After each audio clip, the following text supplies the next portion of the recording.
with all the critiques, do you feel any pressure to have a dominant performance against Zepeda? Like fuck the critiques, it ain't got nothing to do with the critiques. It's me, so it's all internal. Internally, I feel like I just want to prove to myself and the world who I really am. So, how was your hands? Are they good? Are you? I mean, the hands, yeah, they're good. They're ready. I'm ready to go. Shakur, Kevin Garcia with Fight Hype. So, I mean, I want to get your thoughts on it. You know, the Ring Magazine rankings did come out, and we know your accolades. We know what you've done. You know, Keyshawn's made a lot of noise recently, and that's your boy. But what do you think about him being ranked above you? So what do you think about the rankings? I mean, if you're asking me personally, Kevin Garcia, I think that you should be ranked #1. Okay. So based on your accolades. The guy at #1 is a guy that just had a draw his last fight, right? Mm-hmm. So then, what are we talking about? There ain't really nothing to even talk about. It is what it is. I ain't tripping. You know, it's funny to me. It's all jokes. None of that shit matters. July 12th is the main concern. As long as I'm locked in and focused on my job, that's all that matters. So Edgar, just to follow up really quick. Obviously, we saw the back and forth online with you and Edgar. He got on the stage. Is this the first time you've seen him since then? Since like all the talk about, I guess, who should be the main event? Yo, Edgar really my boy. So like, all of this shit could make like people beef and go against each other. And you know, you gotta watch what you say and certain things being said. But in that situation, I already said it before. I think I did kind of. I should have thought about him when I was talking, because that is my brother at the end of the day. So I can admit when I'm wrong. But other than that shit, hey, that's my brother. I do feel as though I should be the headline, but he a hell of a fighter. I'm a hell of a fighter. He's gonna feel the way he feel. I feel the way I feel. But it's nothing but love. Last question for you on the Jones topic. with the boxing voice. With that heat between Edgar and Shiraz, does that make him being the last fighter of the night a little more acceptable? But with the language barrier between you and Zepeda, it takes does it make it a little more acceptable? For I mean, it is what it is. Once again, they saying it's 2 main events, so I'm looking at it like that. I can't keep talking about it. It is what it is. Yeah, and one last thing, you being half Puerto Rican, the same way Canelo sort of learned English to make him a more marketable fighter, is that something along the lines that you're trying to do to be more marketable? I never thought about it. We'll see. As I keep going on my journey, I like learning new things anyway. So if I feel like just sitting there and taking the time reading the books and trying to learn Spanish, I would. All right. Have you and Keyshawn actually talked about those rankings since they came out? No, I ain't talking. Bro, I can't blame. Here's the thing, like all of this stuff going on behind closed doors with these high-powered peoples, and they making these high-powered decisions. I can't blame the fighters for that. So, what is there even to talk about? What I'm gonna say? Oh, Key.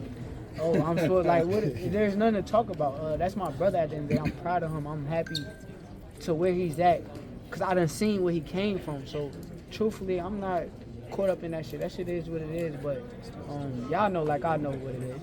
You mentioned not wanting to overlook Zepeda, but Turkey called in saying you got your eye on Tank. What do you think about the rumors of Tank and Jake fighting? Man, Tank disrespectful to the sport if he choose that over fighting with me. I'm the best fighter in the sport. I've been telling him that. And he called cap on it. So if you gonna call cap and say I'm not who I say I am, come prove it. We got the rematch announced today with him and Lamont Roach. I think. Oh, they announced it today? So what do you think? Considering you were one of the handful of people to pick Lamont Roach, giving him a tough fight. I think it's dangerous for him to go back in there and fight Lamont. I think Lamont is a hell of a fighter. I can see that going left. So he better be on his A game. You really mean it that you want to move up to 154 and fight Conor I Ben? asked 2 questions at the same time. I ain't hear shit y'all just asked. You really want to move up to 154 after this fight and fight Conor Ben? Yo, you know, I kind of said 154. I probably was stretching it. I'll be real. I'm stretching 154, but I'll fight him at 147. 147, me and Conor could get it in. So. Shakur, Johnny Boy Boxing at Fight Hype. If you beat Zepeda, do you feel that that's the toughest test of your career? And they'll give you the credit if you win? Who knows? It's a never-ending process, you know. I think I stopped looking for credit because at the end of the day, once you get the credit, something else happen, they gonna move on anyway. So the credit really doesn't matter. It just matter how I feel, what I feel after the fight. After I go fight with him, if I perform at the highest level of my expectations, I'm cool with that. Shakur, you saw Eddie obviously, have you back on stage. He said, look, you guys maybe don't appreciate Shakur as much as you should. This is an American great fighter. Talk to us about your relationship with him. And the reason I ask is because rumors circulated recently that maybe you were going with DeBella, but Eddie, he seems to have your back. Can you talk about that? Yo, I got a question though about that. Like, why am I the only person? Everything behind closed doors just gotta be leaked or like talk about. Like, I don't understand that shit. Like, it's just like every single thing is like talked about with me. It's like, god damn, like that shit ain't even gotta be that. But like I said, Eddie Hearn is here. I've been saying he was one of the best promoters in the sport. And, I think he proven himself well. So. Eddie, Saquon Jones with the boxing voice. You spoke about Shakur should be a national treasure. But isn't that your job to make him a national treasure? Yeah, but we've only just started working together. Give me a chance. This is the problem with a lot. Terence is the same, by the way. Okay. It's not just guys. I don't just say it about people. I said it about Shakur before we represented him. Okay. Those guys, Terence, all those guys, they should be American superstars because of the ability they've got. But the good news is he's 27. And the crazy thing is, imagine being a 3-division world champion and never breaking sweat. Like, look what he did against Valdez and people like that. It was like, I was watching it as a fan. I didn't know that one day we'd get to work together, but I'm watching it going, I can't believe how good this young man is. And one more question. I interviewed you a couple times. I covered for the Boxing Voice going over to London. I see how you get swarmed here. But they don't, swarmed in London or England, but they don't swarm you in America. What do you have to do different? Good. It's nice to be able to breathe. It's good because I'm going to go running with him tomorrow at Central Park. He's the one that should be getting mobbed, not me. I'm just a fat promoter from Essex. This is the superstar. This is something that all young fighters dream of, having talent like this. You're looking at pure greatness with this young man. Cool. Anybody else at 147 you looking at? TV official. At 147? Yeah, if you were to go Yo, I'm not really like, I'm just... Oh, okay. You know, it's crazy. The only reason why Conor Ben came to my mind, I'm gonna be real with you. I seen him in the mall. And I'm the type of person I size people up. So I sized them up and I'm like, yo, I could fight him. Like, I wouldn't mind fighting him. So the mad thing was, right, is Conor Ben texted me yesterday, right, with the clip of saying about 154. Literally, within 2 minutes, Shakur texts me as well, saying, make the fight at 147. And I've got like 2 phones, right? I've got Conor Ben going, Shakur Stevenson going. Amazing. Listen, that's another... he should be looking to fight all over the world. He's boxed in Saudi now. He should do a big stadium show in the UK. Him against Conor Ben would be a massive fight. But he's right what he said up there. Our job is to look beyond. His job is just to focus on July 12th. But he can fight everybody. Tank, Conor Ben, the list is endless, but he's got to go and do the business against Zabita. Eddie, you specifically mentioned his victory over Oscar. Do you think that's his best performance in the run? Do you know what? I just think that you're going to see the best Shakur Stevenson against the best opposition. People with outstanding talent and ring IQ always perform better against better opposition.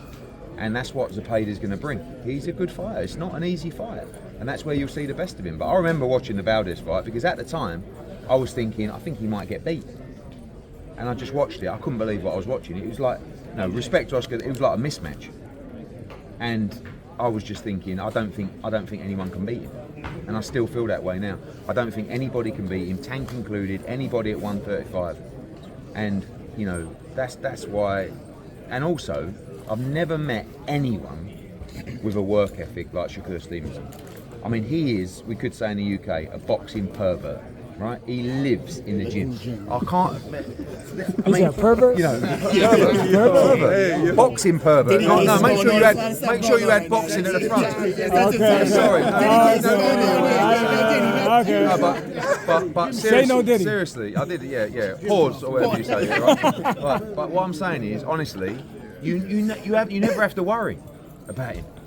He works so hard, and he's 100% focused. He's boxing.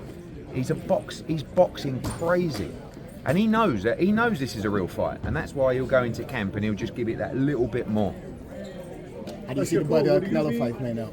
You said what? Bud and Canelo, how you see it playing out? I think Bud gonna cook Canelo.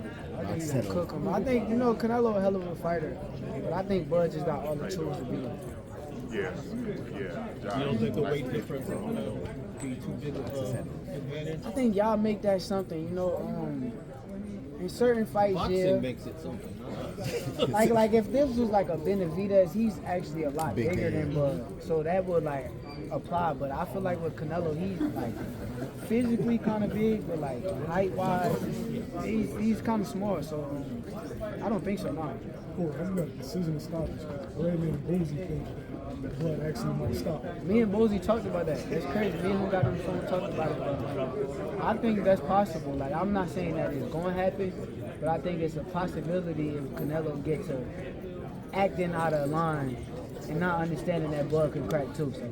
Shakur, do you consider fighting Roach after the Tank fight? Is that fight would be of interest? I think I'm Yes, me and Lamont. Actually, you know, it's crazy. They be talking all that brother shit. Oh, he brothers and he won't fight. Me and Lamont is actually really close and really cool. But I would fight Lamont. It ain't got nothing to do. It's a difference. Fight, right? It's a difference between like how my relationship is with him and what it is with Keyshawn. I would let that fight. Shakur, what do you think of Devin's fight? You were there. What do you think? Did he look the same? How do you rate his performance? I think, you know what, I ain't gonna shit on Dev because y'all, that's what everybody want me to do. Y'all want me to give him something and shit on him, but I think that he just need to get a little bit more confident. He get his confidence back to 100% after what happened to him. You could tell he's gonna be in a good position. And we'll do two more. How important is this for you and your family? I think it's everything. This is the biggest moment of my life right now. I'm coming in there to perform at the highest level and show why I'm the best fighter in the sport of boxing. Eddie, one more question. right, Saquon Jones with the boxing voice. All right, Eddie. Appreciate you. When they said now that you might, Tank is in the picture for a fight with Shakur if he wins. This is going to be, that would be the third time you work with PBC. And we've had an interview where you said that PBC, and I quote, is fucked when they were moving over to Prime Video. So are they still fucked, or?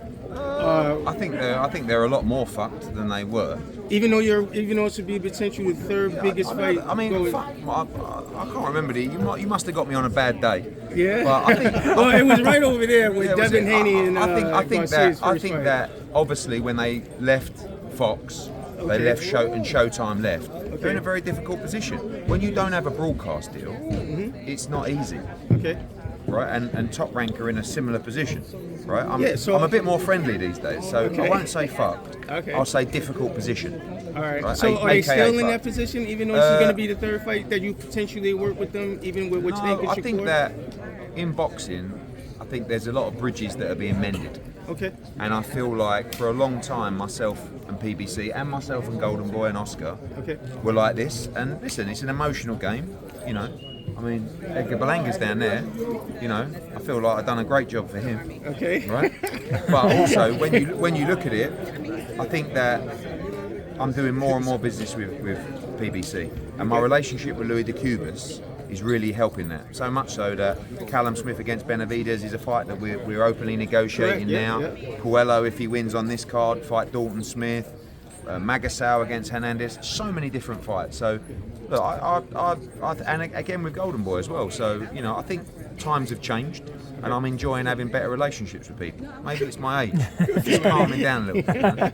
Or maturing. I don't know. Yeah. So Eddie, how did you wind up in Queens? You know, for the Queens Chronicles, home of the World's Fair, by the way. 60th I anniversary. think it's a great idea. I mean, I've been looking at Wimbledon for a long time back in the UK. This is second tier But this is. compared to I the, think. Look, His Excellency wants to do groundbreaking events at groundbreaking places, and Times Square was one of those. But the problem is with Times Square, you can't get the people. No. And I said going into that fight for Ryan Garcia and those guys, it is difficult. It's not easy just to go and perform. You can hear Mike Tyson shouting out. You can hear Shakur, Richardson, Hitchens, and I feel like a lot of those performances that weren't very good, you still got, you know what to expect, but it definitely has an effect. But this is the smaller stadium. You could have gone to Arthur Ashe. That's all right. You know, step by step. Fair enough. Ryan talked about that. He talked about how the atmosphere kind of made him feel like it wasn't a normal fight. Do you agree with that, or you see that? I said before, we saw behind closed doors that kind of atmosphere definitely has an effect on performance. Right. But you know it's good. You know what to expect, and I just feel like, I was actually quite not disappointed. I was quite upset that Ryan didn't perform, because I was really pleased for him that he turned his life around. Like, you know, to see him on that Devin Haney fight week, the difference between that and seeing him here on fight week, he looked great. Like, his face looked fresh again, great looking kid. And I was thinking, wow, he's back, and I didn't think we'd see him again. But then I just saw him, and I said in the talking about the event, I said, sometimes in that environment, the fight can pass you by. So what happens is you get 6 rounds in, you're behind. 8 rounds in, you're still behind. 10 rounds in, fuck, you've got 2 rounds to go. Do you know what I mean? And to be fair to Derek James, he was saying all the right things. It wasn't as if he wasn't saying, Ryan, fucking pop, but he just couldn't do it. Was it the confidence? Was it, I don't know, like, was it the environment? Was it, you know, him and Rowley got a little bit of history, got hurt, and was it the second round? But it was a poor performance. That's the bottom line, and he's much better than that. Is the Haney-Garcia fight still something that can happen? I mean, look, that's up to His Excellency. I don't think that fight is anywhere. I mean, if both those guys look great on May 2nd, it's huge. But they didn't. I think they both need another fight. I mean, Shakur was right about Devin. I think Devin, you know, he's there to be criticised right now. So sometimes people are going to be a little bit harder than they should be. He did pretty much win every round, and he did hurt Ramirez a couple of times when he held his feet. But he just moved too quickly earlier. But he's also coming off a really rough night with a lot of things happened to him, and he's been out of the ring for a year. Devin's a brilliant talent, and he's going to be. I worry more for Ryan over Devin. Going into the fight, I was worried more for Devin. But even though Devin didn't look sensational, he'll get momentum now to win, and I think he'll be better next time. Ryan's in a bit of a mess, really. He's got to come back, get a win. Maybe, I mean, he should be beat. I think he should be beating Rowley, in my opinion, and I expected him to do so. You know. What's the logical next step for Jerome? So, we are talking. We're in negotiations for Jerome to fight Teofimo, and it's a hell of a fight. And Jerome, you know, you heard His Excellency. He said it there. You know, and this is just the last 48 hours. So Jerome's been chilling out. You know, there is a date in August that we could be looking at in Saudi Arabia, but we weren't really expecting to fight in August, if I'm honest. You know, we was expecting to fight in September, October. We have a mandatory challenger in Shakram Girsov, who stepped aside for the Stanionis fight, but I believe there's a conversation to be had there. And I've got a call with Jerome and Everett and the team and Bozy in about an hour to see if that's something we want to do. I will say there is still the conversation about 47-54. You know, it is inevitable, the move. But I feel like the Teofimo fight is a great fight, and I think that's a great option for him. So, listen, I honestly think that he's just too big and too good. Like, I rate Teofimo, but you know, when we did the weigh-in here, Teofimo stood on the scales about 6 hours, 8 hours into hydrating. He was about 146 pounds. Barboza was about 157. Right? I don't think he's a big 140, Teo. Wait till you see Boots on the night in there, hydrated, fit, healthy, and he's a hell of a fighter. Listen, it's a great fight for boxing, but I don't see anybody beating Boots Ennis. 147, 154, 160 right now. Eddie, Johnny Boy. It's a great fight. You know, and I'm Team Shiraz now because, you know, Edgar's had a lot to say. A lot of it is, it's not like we get on all right, but like, you know, I think that I really like Hamza Shiraz. I think it's a brilliant fight. I think that Edgar will get a lot of confidence from Canelo. What Hamza said about the Canelo fight, Berlanga done great in the Canelo fight, but I don't think he really pushed himself in the fight as much as he could have done and probably might do now with that confidence. He hits very hard, but Hamza's been really starved at 160. You see the size of him, he's huge. I think it's a fantastic matchup. I think Hamza needs to be very careful in the first 5 or 6 rounds of that fight. Do you feel like maybe he should have done another fight before Berlanga? Maybe, but you know, maybe, but you know, also, isn't it great? Like we're like boxing fans, and I'm one of them by the way, and so are you. We're mad really, aren't we? We're like, oh, what's he doing? He's stupid. He should have a warm-up fight. And then we make a warm-up fight and everyone goes, who's he fighting? That's shit. You know what I mean? So I think, I admire it. I mean, look, if he goes and beats Berlanga, he probably will get the Canelo fight at Hamza Shiraz. So he's rolling the dice. Good luck to him. Eddie, Kevin Garcia with Fight Hype. I wanted to ask you about that, what you just mentioned, Edgar having a lot to say. He was shooting the gun at you, from the side of the stage there. I walked over and I asked him about that. It was F. Eddie. Where do you think this comes from? You guys seem to be on good terms? I think we're pretty much on good terms. I mean, I think he's a little bit rude sometimes. I think he should have a picture of me in his lounge. And every time he walks past his lounge in his new house with all his ice, everywhere, he should pick up, the chains that he wears, that's probably, 50 grand, 100 grand, every time he picks it up, he should go, thank you, Eddie, and put it around him. You know what I mean? Because let's be honest, I gave him Jason Quigley, then I gave him Poddy McCrory, right? I paid him unbelievable money for both, and then we got him an absolute fortune to fight Canelo Alvarez. With Keith Connolly, everyone done a great job, right? We did a remarkable job for him. But, like all things, sometimes a fighter has an opinion of what they're worth, and obviously we have the receipts of the numbers. And it was just a little bit disjointed, But I like Edgar. I think he's a really exciting fighter. I don't have any beef with him, and I wish him the best. But he should have the respect to say, "Fuck me, Eddie Hearn really done a great job for me." You compared Shakur to Floyd earlier. Yeah. Can you expound on those thoughts? Ring IQ, movement, controlling the fight with the lead hand, footwork, defence, calmness, everything. And by the way, Crawford's the same kind of mould. And you know what it is, yeah? It's the self-belief. Like Crawford, I can't tell you how much belief Crawford has. I spent the weekend with him out there, we was on the plane together.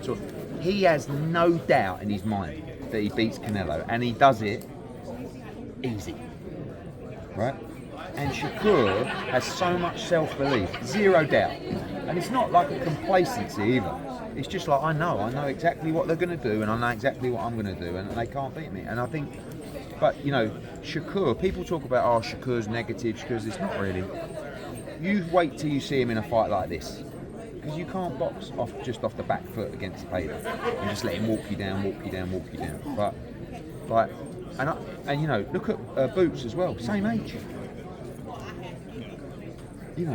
Sometimes Shakur's got a little bit of a baby face, and he looks younger than these guys. But let's just also acknowledge, Jaron Ennis is the same age. Like Crawford's what, 36, 35, 30, 37? And by the way, he's an outstanding fighter. But the problem is with Bud, and I said this to him on the flight. I said, you never got the chance to build an amazing resume because there was no one for you to fight. And I was winding him up. I said, tell me your best win. And he's like, Ricky Burns. That's what he said. Ricky Burns is my fighter, 3-division world champion. But I said, he was a great fighter, but he's not going to go down in history, Ricky Burns, as an all-time great. You're telling me that was your best win? Well, Errol Spence, but even he acknowledges that Errol Spence, was probably a little bit. And Bud could beat all the greats, but he never really got the chance, and that's why this fight's really important for him and to him. And after watching Canelo against Skull, and I know it was Skull, and I think he's the fresher guy in there, and I very rarely back against Canelo Alvarez, but it would not surprise me at all if Crawford won that fight. Eddie, what are your thoughts on the change in dates and venues with the Canelo Crawford situation? I think there's a lot, you can always read into the reports from His Excellency. Sometimes there's reasons why he's done stuff. I actually haven't caught up with him since he announced that. I think originally they were going to go on a Friday because Saturday is there a big UFC event? Or I don't know. They got a UFC event. In Vegas, yeah. And then football, college Sunday. football, yeah. So, but for me, I think championship boxing should be on a Saturday night. Always. Yeah. Eddie, June 14th, we back at the Garden. Yes. Great What can we expect on that card? What you lining up for? So we're going to announce the card this week. There's a huge fight for Andy Cruz on the card, and he's going to be a big statement to put him into a position to fight for the world title. Tito Mercado on the card there as well, unbeaten 140 pounder. One of our big heavyweights as well, Alexis Barrier from Canada. Zaquin Moses, Nishant, loads and loads to Pablo as well, King of New York. Tickets are going really well. It's a great fight. By the way, Hitchens is another guy. You know, I know he doesn't have the same profile as Boots and Shakur yet, but he's another brilliant, young, undefeated American fighter. And Kambosos is bringing a lot of energy to that fight, so June 14th will be a big night. If Hitchens is victorious, that Teofimo unification still in I think so, yeah. I mean, obviously we'll have to see if Boots fights Teofimo. But, you know, I think he's in a great position. Is that really getting into some serious? Yeah. Boots and Teofimo, Yeah. seriously in talks? Yeah. I think if Boots stays at 147, I think he'll fight Teofimo next, but we'll have to see. Eddie, Johnny Boy Boxing at Fight Hype. Talking about Tio, him using the N-word, what are your thoughts? Does he deserve to get a fight with Boots or with Hitchens? What do you think about that? I don't know about deserving, but I think if you bring the game into disrepute, it needs to be dealt with. One of the problems you have in America is you have no national governing body. You're state governed, right? So in England, we have the British Boxing Board of Control. They control the whole sport in the UK. So you see Eubank slaps Conor Benn with an egg, £100,000 fine, right? If Teofimo would have said what he said in England, the British Boxing Board of Control would have called him within 7 days to a hearing, and he would have got fined a huge amount of money. Do we need that in America? Well, yeah, but you've got the ABC, but it's not really tight enough with the states. So it's just a different kind of, you know. But I believe the WBO have called him in or something. Look, we have to make sure people understand, one, racism is unacceptable, especially unacceptable in boxing. But it's a bit like, you know, on the Eubank stuff, we're trying to bring kids into the sport and show them that discipline, respect, manners, all this stuff. You look at Cops for Kids, Cops and Kids, right, down in Brooklyn. I'm going down there in a minute to see Richardson. Hitchens, That place is unbelievable what they do. We can't, these guys are role models for those kids. They can't behave in a way to make those kids think it's okay. Yeah. Do you know what I mean? Drew Titan LLC. Speaking of Teofimo Lopez, your thoughts on his racist outbursts? Yeah, we were just talking about it then. Yeah, I mean, like, unacceptable in all forms of life and walks of life. But I was just saying, in boxing, these guys are role models for people.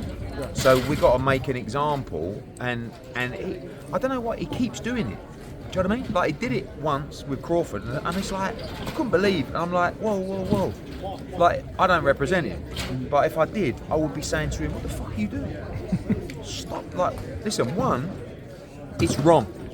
But two, you're talking about your brand, you're talking about your deals, your broadcasters. You can't, you know, that's just. Do you think he's crazy? No, yeah, no. no. So I thought he was crazy. But I just think, like, I got to spend some time around him. I like Teofimo now. I never liked him. He blamed me for the Kambosos defeat.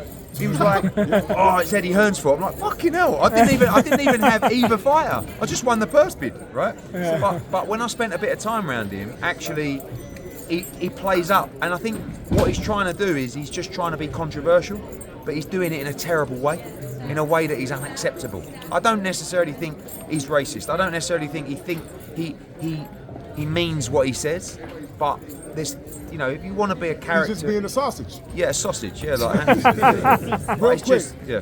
AJ Fury Wembley. Look, Fury's just teasing us, isn't he? You know, he's got the wraps on every day, 12 rounds, and he looks in shape. So look, fingers crossed, and it's the fight everyone wants to see. Eddie, last question for you, really quick. We've seen what you did for Shakur up there. You know, you obviously spoke very highly and well of him. What do you think when a guy like Jake Paul, who was asked yesterday about Shakur, says Edgar Berlanga should be headlining this fight because he's the bigger star? What do you got to do to get Shakur to be the bigger star? I mean, look, Edgar's been doing, you know, Shakur's been doing gates 4 or 5 times Edgar Berlanga in Newark, right? And he's been rating on ESPN over 1 million consecutively on numerous occasions. So if you know, obviously Edgar has the benefit of the Canelo Alvarez fight, but they're both great fighters, both big stars. But for me, when you're talking about quality between the two, Shakur's an all-time great. Edgar's very exciting, but he's never won a world championship. I mean, when you talk about this card, you know, Shiraz has never won a world championship. Berlanga's never won a world championship. Shakur's a 3-division world champion. Who's the biggest star on the card? Shakur Stevenson. There you go. Because people like to say he's not a star, but everybody talks about him, and everybody knows who he is. Thank you, Eddie.